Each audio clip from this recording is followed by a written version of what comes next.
Hello, I'm Gitanjali Ratre. I'm going to present this presentation along with Pooja Bayas and Swati Sakre on the topic of nanotechnology for water purification and environmental applications.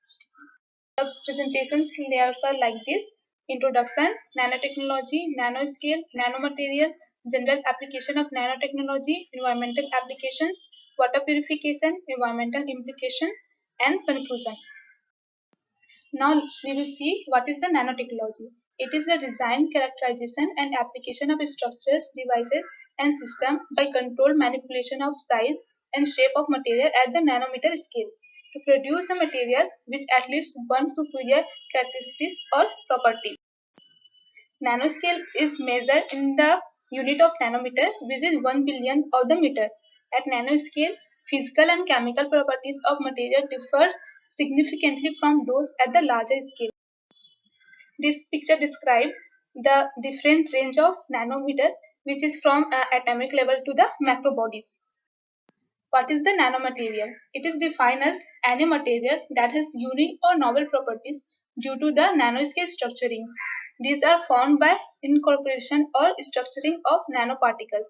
They are subdivided into crystals, nanopowders, and nanotubes.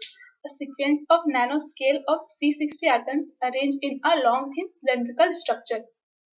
Now next part will be discussed by Pooja. Now we'll see the general applications of nanotechnology.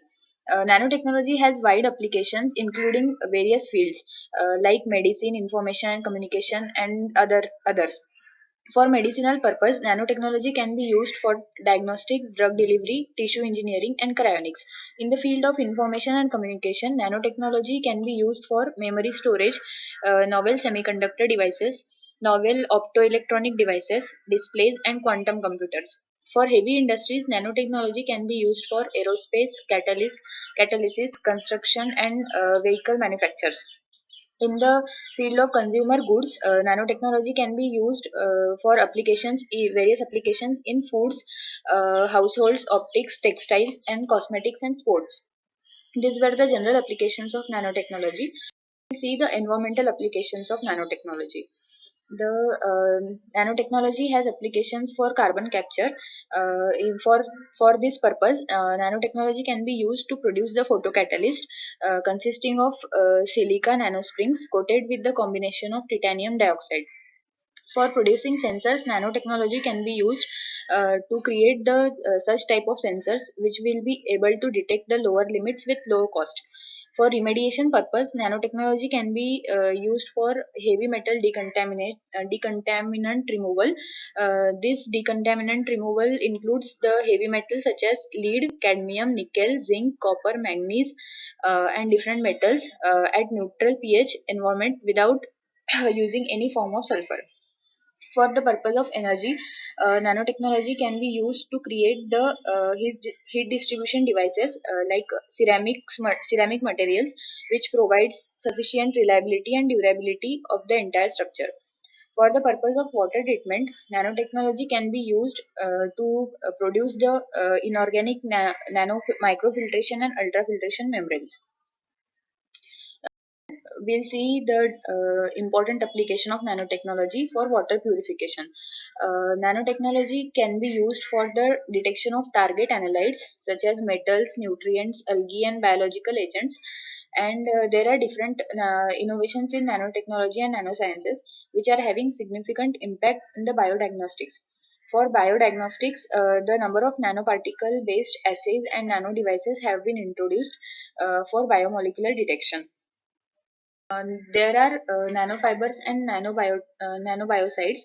These nanofibers are electrospun and they show potential in the improvement of water filtration membranes. The biofouling of membrane caused by bacterial load in water reduces the quality of drinking water, and this is the major problem for filtration. Now, several studies have showed the inhibition of this bacteria after the exposure to nanofibers with functionalized surfaces.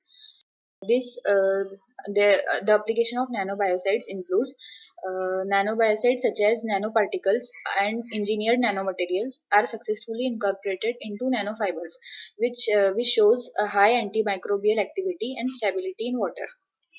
Uh, so now the application of nanotechnology for biofilm removal. Various studies have focused on the enzymatic degradation of polysaccharides and the proteins for biofilm detachment, since these are the two dominant components of extracellular polymeric substances. Now, the activity, stability, and efficiency of immobilized enzymes can be improved by reducing the size of enzyme carrier.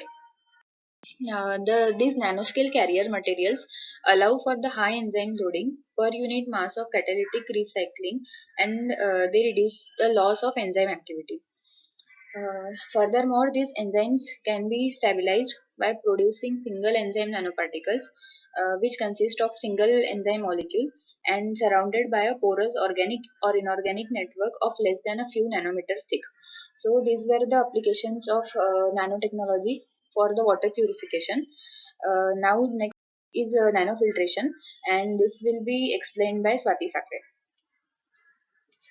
Nanofiltration. It is a new type of pressure-driven membrane process, and it is used between the reverse osmosis and the ultrafiltration membranes. The most different specialty of nanofiltration membranes is that it has the higher rejection of multivalent ions than the monovalent ions. Nanofiltration membranes are used in softening of water, brackish water treatment, industrial wastewater treatments, and its reuse. It's also used for the product separation in the industry and salt recovery. Recently, it is used in the desalination units as a two-pass nanofiltration system.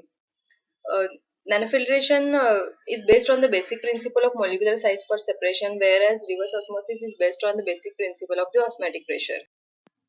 Now we will see the environmental implications of nanotech technology.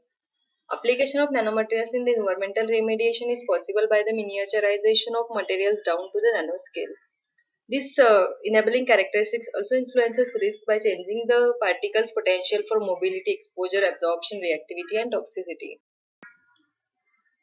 Nanoparticles are intentionally introduced into the environment to exploit its unique properties. Nano Nevertheless, nanoparticles can have side effects, and the risk assessment requires knowledge of their distribution in the environment and in the food chain. Risk assessment is required for understanding the nanoparticles' behavior to evaluate the potential risks associated with nanomaterials used for remediation.